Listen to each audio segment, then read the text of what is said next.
Hello, I'm Mark Zinkowitz, and welcome to the CAAR Network podcast. Today I'm joined by Lyndon Carlson, VP of Marketing for Farm Credit Canada and its Agriculture More Than Ever initiative.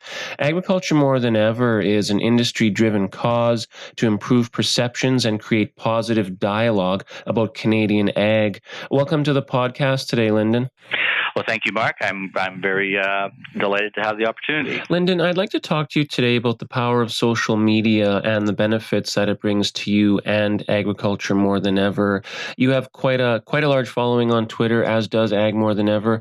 How does it help you to promote a positive message about ag? Well, Mark, one of the things that is so powerful about social media is just the immediacy. It's quite compelling to see whether it's Twitter, especially Twitter.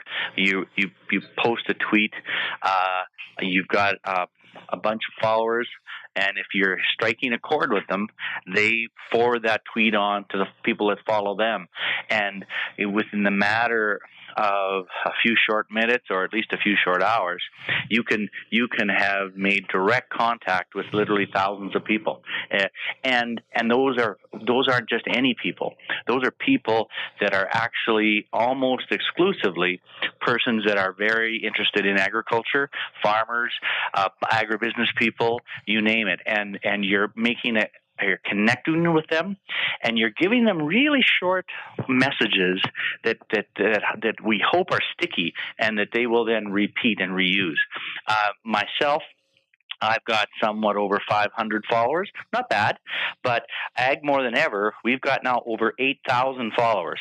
And our Facebook page has over 18,000 followers. And so when you start to communicate with that large of an audience with whom you share a common connection, that being agriculture, and in our case, a positive voice for agriculture, it's just so exciting to see what can happen and how it can happen so rapidly. Well, and it's no secret that social media has predominantly a very young audience, people in their teens, early 20s. That must be a real benefit for you to have such easy access to such a young audience that you may otherwise have a lot more trouble getting your message to if it were not for the internet. For sure. You know, there are so many young people that are involved in social media, and they're at that age where they're excited about agriculture. They are looking for content.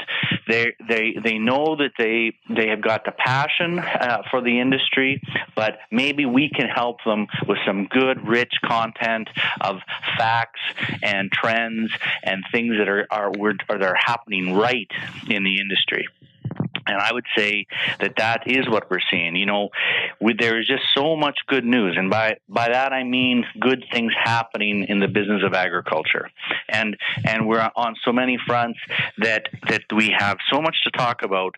And when you start to get a movement of literally thousands of people with a common purpose, I really believe it's one way we can make a positive difference. Well, and those young people are the ones who are ultimately going to be responsible for feeding the world. As you know, the world population is expected to climb to 9 billion by the year 2050.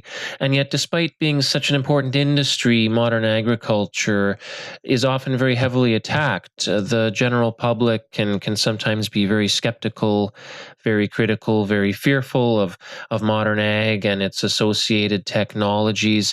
What are some things that people within the agriculture industry have to be careful of when they engage on social media in order to ensure that they're promoting not only a positive but also an accurate and an effective message about modern agriculture? Well, I would say one thing that I would make sure that when you engage in social media, you are doing your very best to tell the truth as you understand it. And of course, you know, when it comes to something that what would say is the truth, I realize that some people will debate two sides of an issue. So that isn't as always as easy as it might be.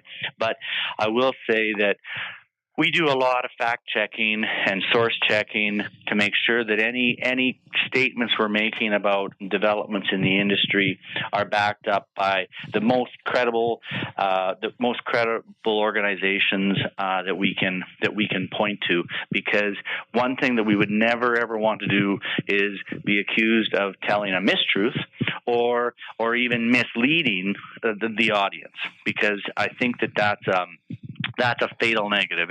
If you get labeled as being an organization or a person that is deliberately misleading your audience to forward your viewpoints, you'll have a short life on social media, and you will suffer the consequences. And so I would say we are very careful to make sure that the messages that we're using are indeed well based in fact to the best of our ability. And then the other thing is, the thing about social media is it's best when it's casual and with a personality. So you almost start to know that individual that's on Twitter and sending out tweets regularly. It isn't just about writing facts or figures out of a textbook. It's about engaging the audience. And so how you do that is you try to be yourself and be your personality. And so I think that's what gets certain sites get thousands and thousands of followers, because people are genuinely curious about what you have to say if you're doing it with the right personality and again, connecting with people. You talk about agriculture often being accused of telling mistruths, and in general, the public does tend to be very skeptical of the modern agriculture industry. Why do you think that is? And what do you feel, especially on social media, that the industry needs to do to better communicate its message, and what should that message be?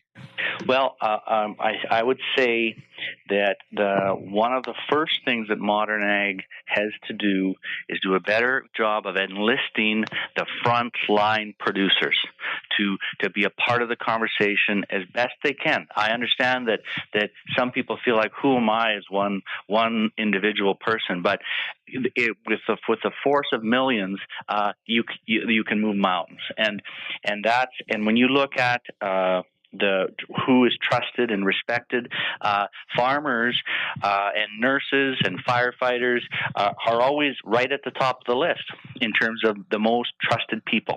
However, it's an irony that while farmers are very trusted, agriculture is not trusted to the same degree. And so what's the difference? Well, I think part of it is the producers whom the public mostly trusts need to be the spokespeople. It's very difficult for large corporations that are big agricultural companies. So you might think, well, they've got lots of resources. They do have resources, but sometimes the public feels that they also have a hidden agenda, or they're promoting agriculture for their own financial success as a company. And of course, when you're in the food business, people take it very seriously. So when we surveyed Canadians only a couple of years ago, we asked them a simple question like, "Do you believe your food supply is safe?" Now, they didn't say it was unsafe, but they came back and said they were unsure. And when it's something that you're going to put in your mouth and you're going to feed your kids, uncertainty is not good enough. And we've got, again, it's a great story. Canada is ranked in the top 5 most safe food supplies in the world year after year. But even with that type of ranking, a lot of the public and is uncertain. And so fear of food safety is one thing that we are going to have to be relentless to make sure we get out there and tell the story of what we're doing and why we can ensure and why we do assure that our food supply is safe, and we care deeply about that. How can agriculture get that message across to the public? How do we frame that discussion so that the general public says, hey, this industry really is doing a good, responsible job? One is caring for the environment, and the other one is caring about animal welfare. And that is where our industry at the individual level, and certainly with support of organizations like our own and Ag More Than Ever, we've got to make sure we're enthusiastically saying that we are the first environmentalists. Agriculture is an industry built on sustainability. It's not always possible, but I know very few farmers that at some point in their life didn't hope that their sons or daughters would actually take over the farm. Well, with that type of a dream, of course our farmers care about the environment, because the whole point is to pass the farm off in better condition than you found it to the next generation. And so we have to talk that we're the environmentalists, not those environmentalists as if then, because where does that put us? And then the same thing is true for animal welfare. I know that most farmers care very much about their animals. They want them. They know that a content hen produces more eggs. A content dairy cow produces more milk, and on and on. The truth is, our producers do care deeply about keeping their animals safe and sound. But we also then have to put a firm foot down when one of our own producers is not treating their animals properly, because it's an absolute non-starter as a conversation, because most farmers and all the general public does care about animal welfare. And so those are three issues that make us a hot button at times. And that's, food safety. Is our food safe? Are we caring for the environment? And are we caring for animal welfare?